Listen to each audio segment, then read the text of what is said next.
Friends, പുതിയൊരു വീഡിയോയിലേക്ക് എല്ലാവർക്കും സ്വാഗതം. ഇന്നത്തെ വീഡിയോയിൽ 6th സെമസ്റ്ററിൽ നമുക്ക് പഠിക്കാനുള്ള ഒരു സബ്ജക്റ്റായ സോഷ്യൽ സൈക്കോളജിൻ്റെ മൊഡ്യൂൾ 1-ലെ 2 മാർക്ക് 5 മാർക്ക് ക്വസ്റ്റ്യൻ ആൻസേഴ്സ് ആണ് ഡിസ്കഷൻ നടത്തുന്നത്. അപ്പോൾ നമുക്ക് ഒന്നാമത്തെ ക്വസ്റ്റ്യൻ നോക്കുക. സോഷ്യൽ സൈക്കോളജി എന്താണ് നമ്മൾ ഈ ഒരു വിഷയത്തിൽ ആദ്യം പഠിച്ചിരിക്കണം. കാരണം സോഷ്യൽ സൈക്കോളജിയാണ് നമ്മളുടെ സബ്ജക്റ്റ്. അപ്പോൾ സമൂഹത്തിലെ വ്യക്തികളുടെ പെരുമാറ്റം പഠിക്കുന്ന ഒരു വിഷയത്തിനെയാണ് സോഷ്യൽ സൈക്കോളജി എന്ന് പറയുന്നത്. എന്താ പറഞ്ഞത്? സമൂഹത്തിലെ വ്യക്തികളുടെ പെരുമാറ്റത്തെ പഠിക്കുന്ന വിഷയമാണ് സോഷ്യൽ സൈക്കോളജി. ഇനി ഇതിൻ്റെ ഒരു 1-2 ഡെഫിനിഷൻ നിങ്ങൾ പഠിച്ചു വെക്കുക. അപ്പോൾ ഒന്നാമത്തെ ഡെഫിനിഷന് കിംബൽ യുങ് അദ്ദേഹം കൊടുത്ത ഡെഫിനിഷന് വ്യക്തികൾ പരസ്പരം ഇടപെടുകയും അതുപോലെ തന്നെ വ്യക്തിയുടെ ചിന്തകൾ, അതുപോലെ വികാരങ്ങൾ, അതുപോലെ തന്നെ ശീലങ്ങൾ എന്നിവയിലൊക്കെ ഈ ഇടപെടലിന്റെ ഫലങ്ങളെ പരാമർശിക്കുകയും ചെയ്യുന്ന പഠനത്തിനെയാണ് സോഷ്യൽ സൈക്കോളജി എന്നാണ് ആര് നിർവചിച്ചത്? കിംബൽ യുങ് നിർവചിച്ചത്. എന്താ പറഞ്ഞത്? സോഷ്യൽ സൈക്കോളജി എന്ന് പറയുന്നത് വ്യക്തികൾ പരസ്പരം ഇടപഴകുകയും വ്യക്തിയുടെ ചിന്തകൾ, അതുപോലെ തന്നെ ശീലങ്ങൾ, വികാരങ്ങൾ എന്നിവയിലൊക്കെ ഈ ഇടപെടലിന്റെ ഫലങ്ങളെ പരാമർശിക്കുകയും ചെയ്യുന്ന പഠനത്തിനെയാണ് സോഷ്യൽ സൈക്കോളജി എന്നാണ് ആര് പറഞ്ഞത്? കിംബൽ യുങ് പറഞ്ഞത്. അടുത്തത് E.A. റോസ് എന്ന് പറയുന്ന ഒരു വ്യക്തി പറഞ്ഞത്, സോഷ്യൽ സൈക്കോളജി എന്ന് പറയുന്നത് മനുഷ്യനും അതുപോലെ തന്നെ അവന്റെ ചുറ്റുപാടുമുള്ള സമൂഹവും തമ്മിലുള്ള മാനസിക പരസ്പര ബന്ധത്തെ കൈകാര്യം ചെയ്യുന്ന അറിവിന്റെ ഒരു ശാഖ എന്നാണ് ആര് പറഞ്ഞത്? E.A. റോസ് സോഷ്യൽ സൈക്കോളജിക്ക് കൊടുത്ത നിർവചനം. അടുത്ത ക്വസ്റ്റ്യൻ ആണ് നാച്ചർ ഓഫ് സോഷ്യൽ സൈക്കോളജി. 5 മാർക്കിന് വരാൻ സാധ്യതയുള്ള ക്വസ്റ്റ്യൻ ആണ്. അതായത് ചിലപ്പോൾ nature and scope of social psychology പറഞ്ഞിട്ട് ഒന്നിച്ച് 5 മാർക്കിനായിരിക്കും ഉണ്ടാവുക. അപ്പോൾ ആദ്യം നാച്ചർ നോക്കാം. സാമൂഹ്യ മനഃശാസ്ത്രത്തിന്റെ സ്വഭാവത്തിനെ കുറിച്ചിട്ടാണ് നമ്മൾ നോക്കുന്നത്. അപ്പോൾ ഈ സോഷ്യൽ സൈക്കോളജിന്റെ സ്വഭാവത്തെക്കുറിച്ച് നോക്കുകയാണെങ്കിൽ 3 വശങ്ങളിലൂടെയാണിത് പഠനം നടത്തുന്നത്. അതായത് സോഷ്യൽ സൈക്കോളജി എന്ന് പറയുന്നത് എന്താണ്? ഒരു ശാസ്ത്രമാണ് അല്ലേ? സോഷ്യൽ സൈക്കോളജി ഒരു ശാസ്ത്രമാണ്. അതുപോലെ രണ്ടാമതായിട്ട് നോക്കുകയാണെങ്കിൽ വ്യക്തികളുടെ പെരുമാറ്റത്തെയാണ് എന്ത് ചെയ്യുന്നത്? സോഷ്യൽ സൈക്കോളജി കൂടുതൽ ശ്രദ്ധ കേന്ദ്രീകരിക്കുന്നത്. മൂന്നാമത് നോക്കുകയാണെങ്കിൽ സാമൂഹ്യ ചിന്തയുടെ പെരുമാറ്റത്തിന്റെ വ്യത്യസ്ത കാരണങ്ങളെ മനസ്സിലാക്കാൻ ശ്രമിക്കുന്ന ഒരു സബ്ജക്റ്റാണ് എന്ത്? Social psychology. അപ്പോൾ സോഷ്യൽ സൈക്കോളജി എന്ന് പറയുന്നത് ഒരു ശാസ്ത്രമാണ്. അതിന്റെ രീതിയും സ്വഭാവവും എന്താണ്? ശാസ്ത്രീയമായിരിക്കും അല്ലേ? ഒന്നാമത്തെ കാര്യം പറഞ്ഞത് സോഷ്യൽ സൈക്കോളജി ഒരു ശാസ്ത്രമാണ്. അതിന്റെ രീതിയും സ്വഭാവവും എന്തായിരിക്കും? ശാസ്ത്രീയമായിരിക്കും. അതുപോലെ തന്നെ സോഷ്യൽ സൈക്കോളജി എന്ന് പറയുന്നത് ശാസ്ത്രീയ രീതികളിലൂടെ മനുഷ്യന്റെ പെരുമാറ്റത്തിന്റെ സാമൂഹ്യ വശങ്ങളെ കുറിച്ചിട്ടാണ് എന്ത് ചെയ്യുന്നത്? പഠനം നടത്തുന്നത്. അതുപോലെ തന്നെ നമ്മൾ മറ്റേതെങ്കിലും സോഷ്യൽ സയൻസുകൾ എടുത്ത് നോക്കുകയാണെങ്കിൽ അതിന്റെ അതേപോലെ തന്നെ ഈ സോഷ്യൽ സൈക്കോളജി എന്താണ്? ഒരു ശാസ്ത്രമാണ് അല്ലേ? സോഷ്യൽ സൈക്കോളജി മറ്റു സബ്ജക്റ്റുകളെ, അതായത് മറ്റു സോഷ്യൽ സയൻസുകളെ വെച്ച് നോക്കുകയാണെങ്കിൽ സോഷ്യൽ സൈക്കോളജി എന്ന് പറയുന്നതും ഒരു ശാസ്ത്രമാണ്. അതുപോലെ തന്നെ രണ്ടാമത്തെ ഒരു കാര്യമാണ് വ്യക്തികളുടെ പെരുമാറ്റത്തെയാണ് എന്ത് ചെയ്യുന്നത്? കൂടുതലായിട്ടും സോഷ്യൽ സൈക്കോളജി ശ്രദ്ധ കേന്ദ്രീകരിക്കുന്നത്. അതുപോലെ തന്നെ വ്യക്തികളുടെ സ്വഭാവത്തെ കുറിച്ചിട്ടുള്ള പഠനത്തോടൊപ്പം എന്ത് നടത്തുന്നുണ്ട്? സോഷ്യൽ ഗ്രൂപ്പിന്റെ ചലനാത്മകതയെ കുറിച്ചിട്ടും എന്ത് ചെയ്യുന്നുണ്ട്? സോഷ്യൽ സൈക്കോളജി പഠനം നടത്തുന്നുണ്ട്. അതുപോലെ തന്നെ വസ്തുതകൾ കണ്ടെത്തുക, അതുപോലെ തന്നെ കാരണവും ഫലങ്ങളും തമ്മിലുള്ള ബന്ധം സ്ഥാപിക്കുക, ഈ ബന്ധങ്ങളുടെ അടിസ്ഥാനത്തിൽ നിയമങ്ങൾ രൂപീകരിക്കുക, അതുപോലെ തന്നെ മൂർത്തമായിട്ടുള്ള സാമൂഹ്യ പ്രശ്നങ്ങൾ പരിഹരിക്കുന്നതിന് അവയെ ഉപയോഗിക്കുക, ഇതൊക്കെയാണ് ഈ ഒരു സോഷ്യൽ സൈക്കോളജി എന്ന് പറയുന്ന പഠനത്തിന്റെ ലക്ഷ്യങ്ങൾ എന്ന് പറയുന്നത്. എന്തൊക്കെയാണ് പറഞ്ഞത്? ഒന്നുകൂടെ പറയാം. സോഷ്യൽ സൈക്കോളജി ഗ്രൂപ്പിന്റെ ചലനാത്മകതയെ കുറിച്ചിട്ടും എന്ത് ചെയ്യുന്നുണ്ട്? സോഷ്യൽ സൈക്കോളജി പഠനം നടത്തുന്നുണ്ട്. അതുപോലെ തന്നെ വസ്തുതകൾ കണ്ടെത്തുക, അതുപോലെ തന്നെ കാരണവും ഫലങ്ങളും തമ്മിലുള്ള ബന്ധം സ്ഥാപിക്കുക, അതുപോലെ തന്നെ ഈ ബന്ധങ്ങളുടെ അടിസ്ഥാനത്തിൽ നിയമങ്ങൾ എന്ത് ചെയ്യുക? രൂപീകരിക്കുക, അതുപോലെ തന്നെ മൂർത്തമായിട്ടുള്ള സാമൂഹ്യ പ്രശ്നങ്ങളെ കുറിച്ച് എന്ത് ചെയ്യുക? പ്രശ്നങ്ങൾക്ക് പരിഹരിക്കുന്നതിന് അവയെ ഉപയോഗിക്കുക, ഇതൊക്കെയാണ് സോഷ്യൽ സൈക്കോളജി എന്ന് പറയുന്ന പഠനത്തിന്റെ ലക്ഷ്യങ്ങൾ എന്ന് പറയുന്നത്. അതുപോലെ തന്നെ സോഷ്യൽ സൈക്കോളജിക്ക് അതിൻ്റെതായിട്ടുള്ള ഒരു പാറ്റേൺ ഉണ്ട് അല്ലെ? സോഷ്യൽ സൈക്കോളജി പഠിക്കുന്നുണ്ടെങ്കിൽ അതിൻ്റെതായിട്ടുള്ള ഒരു പാറ്റേൺ തന്നെയുണ്ട്, അഥവാ ഒരു ശാസ്ത്രീയ രീതിയുണ്ട്. സോഷ്യൽ സൈക്കോളജിക്ക് എന്തുണ്ട്? ഒരു ശാസ്ത്രീയമായിട്ടുള്ള രീതിയുണ്ട്. പഠനത്തിൽ ഉപയോഗിക്കുന്ന വ്യത്യസ്ത രീതികളുടെ ഗുണദോഷങ്ങളെ സംബന്ധിച്ച് വീക്ഷണങ്ങളാണ് സോഷ്യൽ സൈക്കോളജിസ്റ്റിന് എന്ത് ചെയ്യുന്നത്? വ്യത്യാസമുള്ളത് അല്ലേ? അപ്പോൾ ഈ സോഷ്യൽ സൈക്കോളജിസ്റ്റിന് വ്യത്യാസമുള്ളത് എന്താണ്? ഇതിനെ പഠനത്തിന് വേണ്ടിയിട്ട് ഉപയോഗിക്കുന്ന വ്യത്യസ്ത രീതികളുടെ ഗുണദോഷങ്ങൾ, അതായത് ഗുണങ്ങളും ദോഷങ്ങളും സംബന്ധിച്ചിട്ടുള്ള വീക്ഷണങ്ങളിലാണ് സോഷ്യൽ സൈക്കോളജിസ്റ്റുകൾക്ക് വ്യത്യസ്തമായിട്ടുള്ള അഭിപ്രായങ്ങളുള്ളത്. എന്നാൽ ഉപയോഗിക്കുന്ന രീതികൾ ശാസ്ത്രീയമായിരിക്കണം എന്നാണ് ഈ ഒരു സോഷ്യൽ സൈക്കോളജിസ്റ്റുകളും വാദിക്കുന്നത്. അപ്പോൾ ഉപയോഗിക്കുന്ന രീതി ഒരേപോലെ ആയിരിക്കണം തന്നെയാണ് സോഷ്യൽ സൈക്കോളജിസ്റ്റുകൾ വാദിക്കുന്നത്. അതുപോലെ തന്നെ സോഷ്യൽ സൈക്കോളജി പഠനം വസ്തുതാ പഠനമാണ്. അതുപോലെ തന്നെ സോഷ്യൽ സൈക്കോളജിസ്റ്റിന്റെ തീരുമാനങ്ങൾ നിഷ്പക്ഷവും അതുപോലെ തന്നെ വസ്തുനിഷ്ഠവുമായിരിക്കും അല്ലേ? എന്താണ് പറഞ്ഞത്? സോഷ്യൽ സൈക്കോളജി പഠനം എന്താണ്? വസ്തുതാ പഠനമാണ്. അതുപോലെ തന്നെ സോഷ്യൽ സൈക്കോളജിസ്റ്റിന്റെ തീരുമാനങ്ങൾ നിഷ്പക്ഷവും അതുപോലെ തന്നെ വസ്തുനിഷ്ഠവുമായിരിക്കും. അതുപോലെ തന്നെ സാർവത്രിക നിയമങ്ങളുടെ അടിസ്ഥാനത്തിൽ അത് കാരണഫലങ്ങളെ അതുപോലെ തന്നെ കാരണഫല ബന്ധങ്ങളെ കണ്ടെത്തുന്നുണ്ട്. അതുപോലെ തന്നെ ഈ ഒരു നിയമങ്ങൾ സ്ഥിരീകരണത്തിനും അതുപോലെ തന്നെ പുനഃപരിശോധനയ്ക്കും ഒക്കെ ശേഷം ശരിയാണെന്ന് പ്രസ്താവിക്കുന്നു. അതുകൊണ്ട് തന്നെ അതിന്റെ സാധുത എപ്പോൾ വേണമെങ്കിലും എന്ത് ചെയ്യാൻ പറ്റും, പരിശോധിക്കാൻ പറ്റും. അപ്പൊ സൈക്കോളജി എന്ന് പറയുന്ന പഠനത്തിന്റെ സാധുത വീണ്ടും എന്ത് ചെയ്യാൻ പറ്റും, പരിശോധിക്കാൻ പറ്റുന്ന ഒരു സബ്ജക്റ്റാണ് സോഷ്യൽ സൈക്കോളജി എന്ന് പറയുന്നത്. അതുപോലെ തന്നെ ഇതിന്റെ നാച്ചുർ നോക്കുമ്പോൾ അതിന്റെ മൂന്നാമത്തെ ഒരു നാച്ചുറാണ് സാമൂഹ്യ ചിന്തയുടെ പെരുമാറ്റത്തിന്റെ വ്യത്യസ്ത കാരണങ്ങളെ കുറിച്ചിട്ടും എന്ത് ചെയ്യുന്നുണ്ട്, അതിനെക്കുറിച്ച് മനസ്സിലാക്കാനൊക്കെ സോഷ്യൽ സൈക്കോളജി ശ്രമിക്കുന്നുണ്ട് അല്ലേ. അതായത് സമൂഹത്തിലുള്ള ചിന്തന്റെയും അതുപോലെ തന്നെ ഓരോ വ്യക്തിന്റെയും പെരുമാറ്റത്തിനെയും അതിനുള്ള വ്യത്യസ്ത കാരണങ്ങളെ പറ്റിയിട്ടൊക്കെ കൂടുതൽ അറിയാൻ അല്ലെങ്കിൽ അതിനെ കുറിച്ചിട്ട് മനസ്സിലാക്കാനൊക്കെ ശ്രമിക്കുന്ന ഒരു സബ്ജക്റ്റ് തന്നെയാണ് ഇത് സോഷ്യൽ സൈക്കോളജി എന്ന് പറയുന്നത്. അപ്പൊ ഇത്രയും കാര്യങ്ങളാണ് നാച്ചർ ഓഫ് സോഷ്യൽ സൈക്കോളജിയിൽ വരുന്നത്. നമ്മൾ നോക്കുക, അടുത്ത ക്വസ്റ്റ്യൻ ആണ് scope and subject matter of social psychology. ഇങ്ങനെ 5 മാർക്കിന് ഇങ്ങനെ ചോദിക്കാം, അതല്ലെങ്കിലോ സ്കോപ്പ് ആൻഡ് നാച്ചർ എന്ന് പറഞ്ഞിട്ട് 5 മാർക്കിന് അങ്ങനെയും ചോദിക്കാം. പ്രീവിയസിൽ സ്കോപ്പ് ആൻഡ് നാച്ചർ എന്ന് പറഞ്ഞിട്ട് 5 മാർക്കിന് വന്നിട്ടുണ്ട്. അപ്പോൾ സമൂഹ മനഃശാസ്ത്രത്തിന്റെ വിഷയവും വ്യാപ്തിയുമാണ് നമ്മൾ നോക്കുന്നത് അല്ലെ. അതായത് എന്താ പറയുക, മനുഷ്യന് സഹജീവികളോടായിട്ടുള്ള ഒരു ബന്ധത്തിന്റെ അടിസ്ഥാനമാക്കിയുള്ള ഈ ഒരു സാമൂഹ്യ ലോകമാണ് നമുക്ക് ഈ ഒരു സോഷ്യൽ സൈക്കോളജി എന്ന് പറയുന്ന സബ്ജക്ട് നൽകുന്നത് അല്ലെ. മനുഷ്യനും അതുപോലെ തന്നെ സഹജീവികളുമായിട്ടുള്ള ബന്ധത്തെ അടിസ്ഥാനമാക്കിയിട്ടുള്ള ഈ ഒരു സാമൂഹ്യ ലോകമാണ് നമുക്ക് സാമൂഹിക മനഃശാസ്ത്രത്തിന്റെ സബ്ജക്റ്റ് നൽകുന്നത്.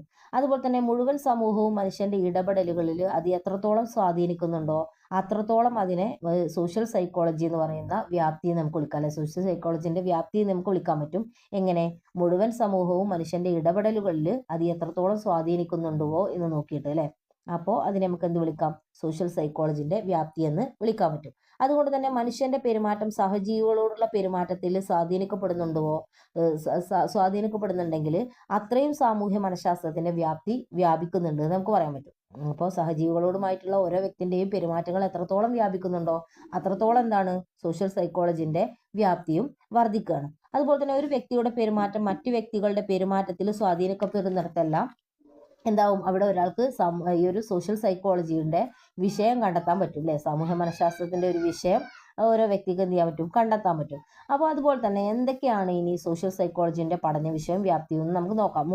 മൂന്നെണ്ണാണ് വരുന്നത്. ഒന്നാമത്തേതാണ് സാമൂഹ്യ ഉത്തേജനവും അതുപോലെ തന്നെ സാമൂഹിക ഉത്തേജന സാഹചര്യങ്ങളും.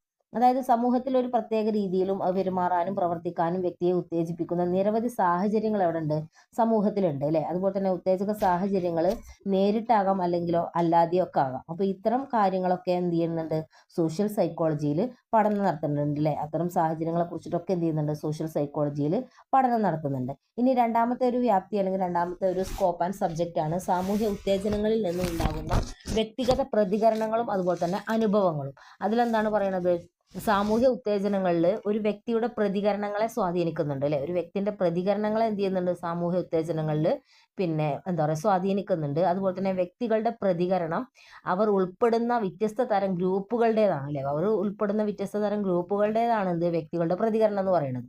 അതുപോലെ തന്നെ സോഷ്യൽ സൈക്കോളജി എന്ന് പറയുന്നത് വ്യക്തിഗത പ്രതികരണങ്ങളും അനുഭവങ്ങളെ കുറിച്ചിട്ടൊക്കെ പഠിക്കുന്നുണ്ട് അല്ലെ. സോഷ്യൽ സൈക്കോളജിയിൽ വ്യക്തികളുടെ എന്താ പറയുക പ്രതികരണങ്ങളെ കുറിച്ചിട്ടും അതുപോലെ തന്നെ ഓരോ വ്യക്തികളുടെയും അനുഭവങ്ങളെ കുറിച്ചിട്ടും ഒക്കെ എന്ത് ചെയ്യുന്നുണ്ട്, പഠനം നടത്തുന്നുണ്ട്. അതുപോലെ തന്നെ മനഃശാസ്ത്രപരമായിട്ട് വിശകലനത്തിലൂടെ ഇതിന്റെ കാരണഫല ബന്ധങ്ങളെ കണ്ടെത്തുന്നുണ്ട് അല്ലെ. ഇതിന്റെ കാരണഫല ബന്ധങ്ങളെ കണ്ടെത്തുന്നുണ്ട് മനഃശാസ്ത്രപരമായിട്ടുള്ള വിശകലനത്തിലൂടെ.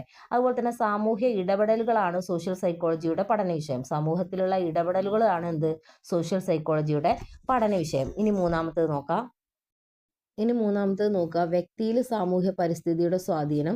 സാമൂഹ്യ പ്രതികരണങ്ങൾ ഒരു വ്യക്തിയുടെ സാമൂഹ്യ വൽക്കരണത്തിന് എന്താകുന്നുണ്ട്, കാരണമാകുന്നുണ്ട് അല്ലെ. അതായത് സാമൂഹ്യ ആചാരങ്ങളും അതുപോലെ തന്നെ രീതികളും ഒക്കെ ഒരു വ്യക്തി പഠിക്കുകയാണെങ്കിൽ ഒരാൾ എന്താകുകയാണ്, സാമൂഹ്യ സ്വഭാവം സ്വീകരിക്കുന്നത് അല്ലെ. സമൂഹത്തിലുള്ള ഒരു സ്വഭാവം സ്വീകരിക്കുകയാണ് സാമൂഹ്യ ആചാരങ്ങളും രീതികളും ഒക്കെ പഠിക്കുമ്പോൾ.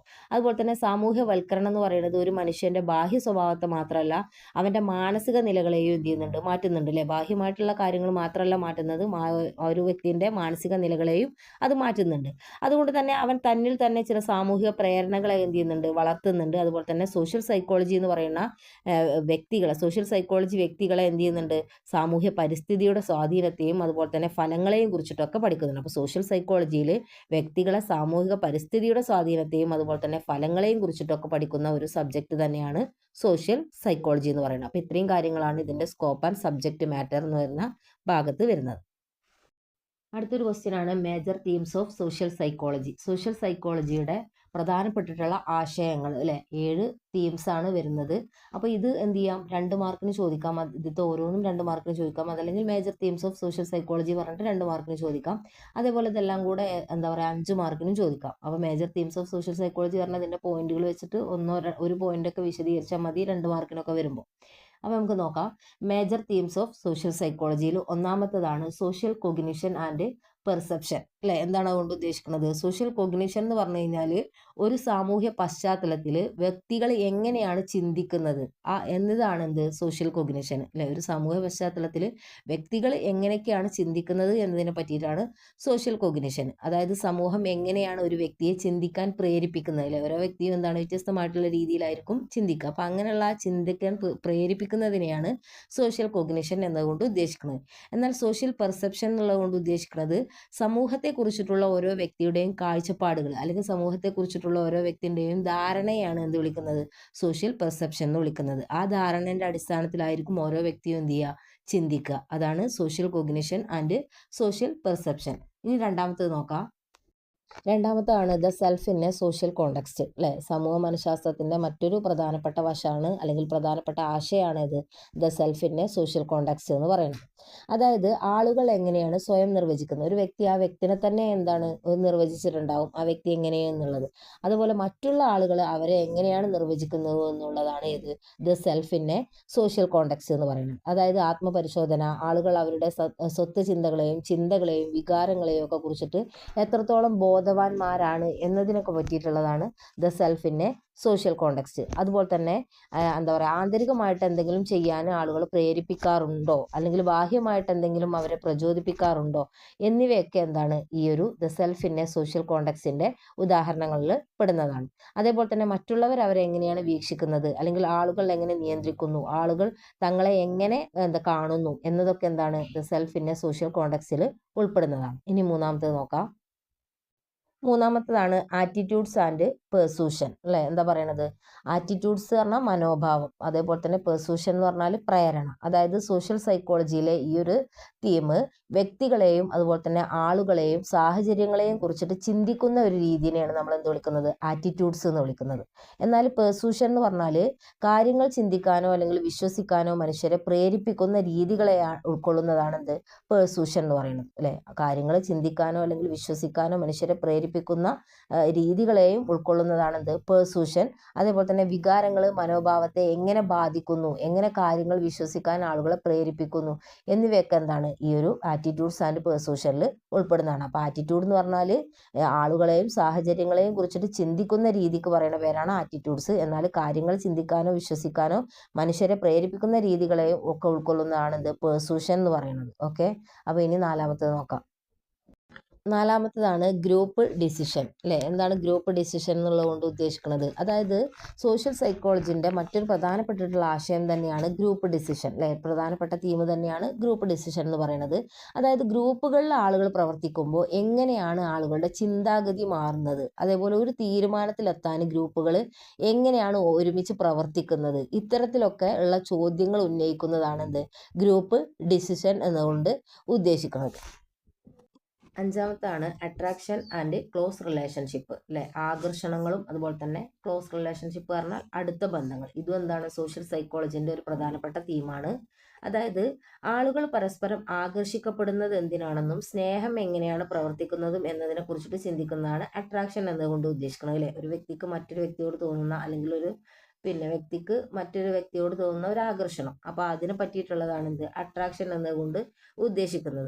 അതുപോലെ കൂടാതെ അടുത്ത ബന്ധങ്ങൾ അല്ലെങ്കിൽ ക്ലോസ് റിലേഷൻഷിപ്പ് എന്നുള്ളത് കൊണ്ട് ഉദ്ദേശിക്കുന്നത് താരതമ്യേന ഉയർന്ന തലത്തിലുള്ള വിശ്വാസവും സ്നേഹവും അതുപോലെ തന്നെ അറിവ്, പ്രതിബദ്ധത, അടുപ്പം എന്നിവനൊക്കെയാണ് നമ്മൾ ക്ലോസ് റിലേഷൻഷിപ്പ് എന്നുകൊണ്ട് ഉദ്ദേശിക്കുന്നത് അല്ലെ. എങ്കിലും എന്താണ് അടുത്ത ബന്ധങ്ങളെ രണ്ടായിട്ട് തിരിച്ചിട്ടുണ്ട്. ഒന്നാണ് പ്ലാറ്റോണിക് സൗഹൃദ ബന്ധങ്ങളും മറ്റൊന്ന് പ്രണയ എന്താ പറയുക സൗഹൃദ ബന്ധം. പ്ലാറ്റോണിക് റിലേഷൻഷിപ്പും മറ്റൊന്ന് റൊമാൻറ്റിക് റിലേഷൻഷിപ്പുമായിട്ട് ക്ലോസ് റിലേഷൻഷിപ്പിനെ എന്ത് ചെയ്തിട്ടുണ്ട്, രണ്ടായിട്ട് തിരിച്ചിട്ടുണ്ട്. ഇനി അടുത്തത് നോക്കുക, പ്രോ സോഷ്യൽ ബിഹേവിയർ അല്ലെ. പ്രോ സോഷ്യൽ ബിഹേവിയർ പറഞ്ഞാൽ മറ്റുള്ളവർക്ക് പ്രയോജനം ചെയ്യാനുള്ള ഉദ്ദേശം, അതുപോലെ തന്നെ സഹായിക്കുക, അതുപോലെ സംഭാവന ചെയ്യുക, പങ്കിടുക, അതുപോലെ തന്നെ സഹകരിക്കുക, ആശ്വസിപ്പിക്കുക, അതുപോലെ തന്നെ സന്നദ്ധ സേവനം നൽകുക തുടങ്ങിയവയൊക്കെ മറ്റൊരാൾക്കോ അല്ലെങ്കിൽ സമൂഹങ്ങൾക്കോ മൊത്തത്തിൽ പ്രയോജനം ചെയ്യുന്ന ഒരു സാമൂഹ്യ സ്വഭാവത്തിനെയാണ് എന്ത് വിളിക്കുന്നത്?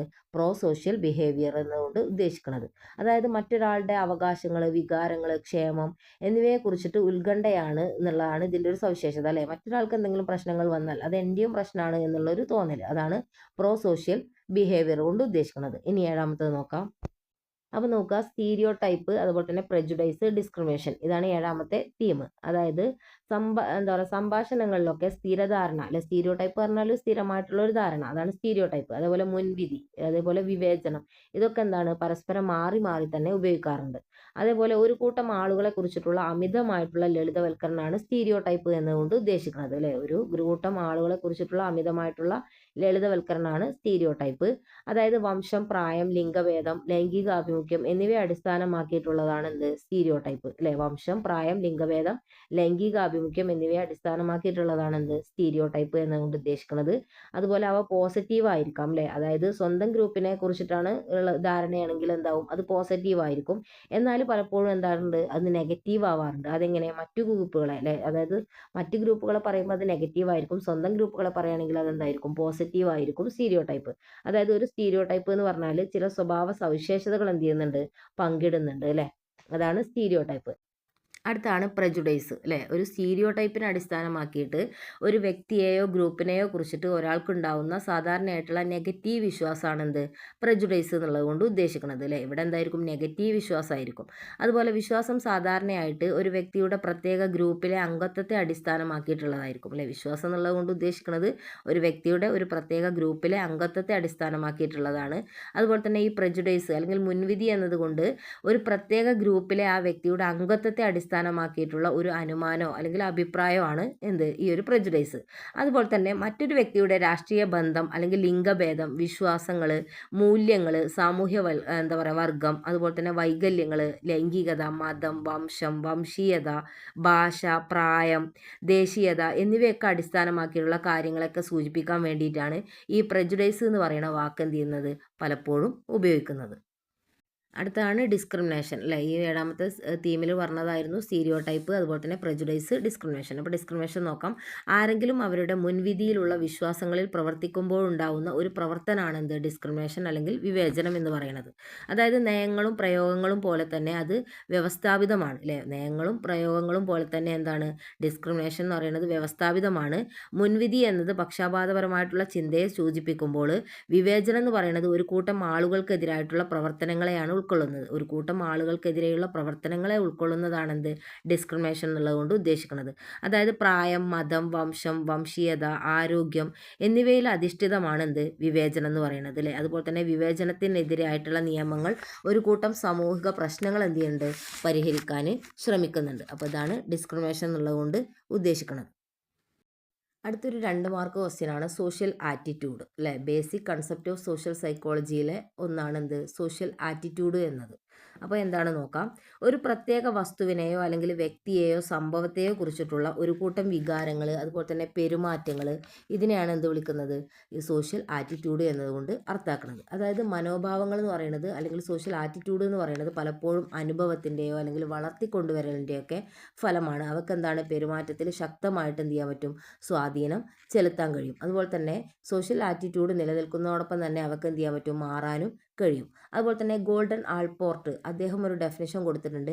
ഒരു മനോഭാവം എന്ന് പറയുന്നത് മാനസികവും അതുപോലെ തന്നെ നാഡീവ്യൂഹപരവുമായിട്ടുള്ള ജാഗ്രതക്കുള്ള ഒരു അവസ്ഥയാണ്. എന്താ പറയുന്നത്? ഒരു മനോഭാവം എന്ന് പറയുന്നത് മാനസികവും അതുപോലെ തന്നെ നാഡീവ്യൂഹപരവുമായിട്ടുള്ള ജാഗ്രതക്കുള്ള ഒരു അവസ്ഥയാണ്. അതുപോലെ തന്നെ അനുഭവങ്ങളിലൂടെയാണ് അത് സംഘടിപ്പിക്കപ്പെടുന്നത്. അത് ബന്ധപ്പെട്ടിരിക്കുന്ന എല്ലാ വസ്തുക്കളോടും അതുപോലെ തന്നെ വ്യക്തിയുടെ പ്രതികരണത്തിൽ ഒരു നിർദ്ദേശമോ അല്ലെങ്കിൽ ചലനാത്മകമോ ആയിട്ടുള്ള സ്വാധീനം ചെലുത്തുന്നു എന്നാണ് ഗോൾഡൻ ആൾപോർട്ട് ഈ ഒരു സോഷ്യൽ ആറ്റിറ്റ്യൂഡിന് കൊടുത്ത നിർവചനം. അതുപോലെ തന്നെ വ്യക്തിത്വം, വിശ്വാസങ്ങൾ, പെരുമാറ്റങ്ങൾ, പ്രചോദനങ്ങൾ, മൂല്യങ്ങൾ എന്നിവയുടെ ഒരു സങ്കീർണമായിട്ടുള്ള സംയോജനമാണ് എന്ത്? മനോഭാവങ്ങൾ എന്നതുകൊണ്ട് അർത്ഥമാക്കുന്നത്. അടുത്തൊരു 2 മാർക്ക് ക്വസ്റ്റ്യൻ ആണ് കൺഫോർമിറ്റി അല്ലേ, അത് നോക്കാം. ഒരു ഗ്രൂപ്പുമായിട്ട് പൊരുത്തപ്പെടുന്നതിന് വിശ്വാസത്തിലോ അല്ലെങ്കിൽ പെരുമാറ്റത്തിലോ ഉള്ള മാറ്റങ്ങൾ ഉൾപ്പെടുന്ന ഒരു തരം സാമൂഹിക സ്വാധീനമാണ് അനുരൂപത അല്ലെങ്കിൽ കൺഫോർമിറ്റി എന്നതുകൊണ്ട് ഉദ്ദേശിക്കുന്നത്. എന്താ പറഞ്ഞത്, ഒരു ഗ്രൂപ്പുമായിട്ട് പൊരുത്തപ്പെടുന്നതിന് വിശ്വാസത്തിലോ പെരുമാറ്റത്തിലോ ഉള്ള മാറ്റങ്ങൾ ഉൾപ്പെടുന്ന ഒരു തരം സാമൂഹിക സ്വാധീനം. അതേപോലെ തന്നെ ഈ മാറ്റം യഥാർത്ഥ സാങ്കല്പികമായിട്ടുള്ള ഗ്രൂപ്പ് സമ്മർദ്ദത്തോടുള്ള പ്രതികരണം കൂടിയാണ് ഇത് അല്ലേ. എന്താ പറഞ്ഞത്, ഈ ഒരു മാറ്റം എന്ന് പറയുന്നത് യഥാർത്ഥ സാങ്കല്പികമായിട്ടുള്ള ഗ്രൂപ്പ് സമ്മർദ്ദത്തോട് കൂടിയിട്ടുള്ള പ്രതികരണമാണ്. അതുപോലെ തന്നെ നമ്മുടെ മനോഭാവങ്ങൾ, വിശ്വാസങ്ങൾ, പെരുമാറ്റങ്ങൾ എന്നിവ ഗ്രൂപ്പിൻ്റെ മാനദണ്ഡങ്ങൾ, രാഷ്ട്രീയ സമാന ചിന്താഗതികൾ എന്നിവയുമായിട്ട് പൊരുത്തപ്പെടുന്ന പ്രവർത്തനമാണ് ഈ ഒരു കൺഫോർമിറ്റി അല്ലെങ്കിൽ അനുരൂപത.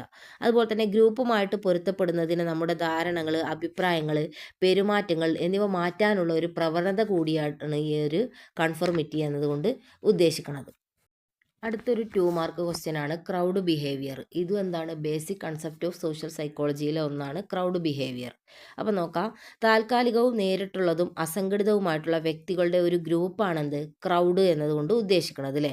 അവരുടെ മൂല്യങ്ങളും അതുപോലെ തന്നെ വികാരങ്ങളും ഒരു പൊതു താല്പര്യത്തിനോ അല്ലെങ്കിൽ ഒരു പൊതു ഉത്തേജനമോ കാരണം എന്താണ് ഉണ്ടാകുന്നതാണ് അല്ലേ.